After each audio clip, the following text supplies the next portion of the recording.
Dia nak tengok yang cakap tu siapa? Ustaz, ulama. Kononnya ulama. Tu mesti betul. Yang cakap ni bukan ustaz, bukan ulama, orang bukan Islam, mesti salah, tolak.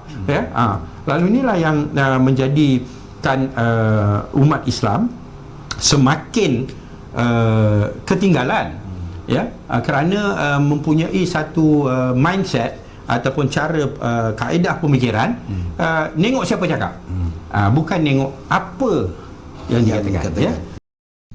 Pengarah Komunikasi Amanah Khalid Abdul Samad berpandangan PAS dilihat seolah-olah tidak faham tentang apa yang dikatakan sebagai peranan sidang parlimen atau Dewan Rakyat. Khalid menyifatkan perbahasan tentang orang Islam, bukan Islam dan sebagainya tidak relevan untuk dibahaskan di parlimen. Namun sebaliknya, parlimen adalah tempat perbahasan tentang idea, kaedah dan dasar negara serta kepentingan rakyat. Jika sesuatu idea itu dicetuskan oleh orang bukan Islam sekalipun, sewajarnya ia dibincangkan dengan penuh ketekunan demi kemajuan bersama, bukannya untuk memecah belahkan mereka kepada idea orang Islam atau bukan Islam.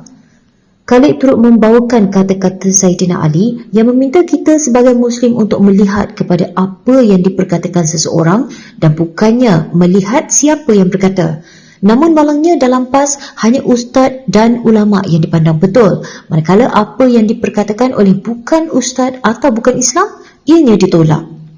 Khalid berkata demikian ketika berbual bicara dalam rancangan Bicara Khalid Samad siri ke-207 yang bertajuk Bicara Ahli Parlimen dan Mantan Ahli Parlimen Shah Alam, prestasi PN sebagai pembangkang, yang disiarkan secara langsung melalui platform Jom Channel malam tadi. Sementara itu, rakan panel Khalid, YB Haji Azli Yusof, Ahli Parlimen Shah Alam, berpandangan kebanyakan hujah yang dibawakan pembangkang ketika ini kononnya Islam terancam dan ada golongan yang ingin mencabar hukum syariah. Namun ianya tidak digambarkan secara khusus, terawang-awangan tanpa fakta yang sahih, telah menimbulkan tanda tanya.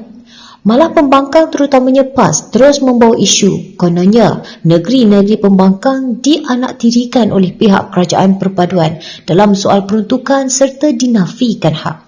Peliknya, apabila dicelah dan ditanya secara spesifik, tidak pula dinyatakan mereka. Apa yang pasti, bajet atau peruntukan untuk negeri pembangkang terutamanya di Kelantan merupakan di antara yang tertinggi. Cuma, ianya tidak diberikan secara langsung melalui pimpinan negeri kerana kerajaan akan mengutamakan projek terdesak dan memerlukan. Menurut Azli, tanggungjawab persekutuan seperti kesihatan, ketenteraan, keselamatan dan pendidikan akan terus dilaksanakan dan tiada istilah peruntukan pembangkang dianaktirikan seperti yang didakwa. Malah peruntukan pemulihan air bersih dan tempatan banjir diberikan peruntukan yang besar kepada Kelantan dan RM3 bilion untuk meningkatkan hasil padi di Kedah. Jadi, siapa yang dianaktirikan? Khalid dan Azli menyifatkan kenyataan-kenyataan yang dikeluarkan pembangkang seolah-olah play victim. Kononnya mereka dianiaya dan dizalimi untuk mendapat sokongan kerana tuduhan-tuduhan sedemikian dilihat menjadi untuk membangkitkan kemarahan penyokong PAS.